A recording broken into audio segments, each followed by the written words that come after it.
রবিবার গোপন খবরের ভিত্তিতে কুমারঘাট থানাধীন রতিয়াবাড়ি এলাকায় মালবাহী গাড়ি থেকে অভিযান চালিয়ে 51 প্যাকেটে 515 কেজি শুকনো গাঁজা উদ্ধার করে পুলিশ, যার বাজার মূল্য আনুমানিক 25 লক্ষ টাকা। পাশাপাশি বহিরাজ্যের চালক সৌরভ ত্রিবেদীকেও আটক করা হয়। অভিযুক্তের বিরুদ্ধে মামলা নিয়ে সোমবার আদালতে পেশ করা হয় বলে জানান ওসি শঙ্কর সাহা। খবর আসে যে TR02H1622 এই নাম্বারের একটি 6 চাকার ট্রাক গাড়ি দিয়ে গাঁজা বাজার আসামাটি। সেই খবর পেয়ে আমরা থানার পাশে যে নাকা আছে সেটাতে আমরা উদ্যোগে বসে থাকি।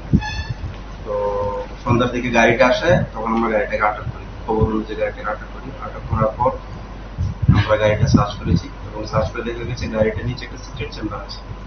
তখন আমরা সিক্রেট চেম্বারটা এই কাটার মেশিন দিয়ে কাটার পর ভিতরে দেখতে পাই যে মোট 51টি গাঁজার প্যাকেট আছে।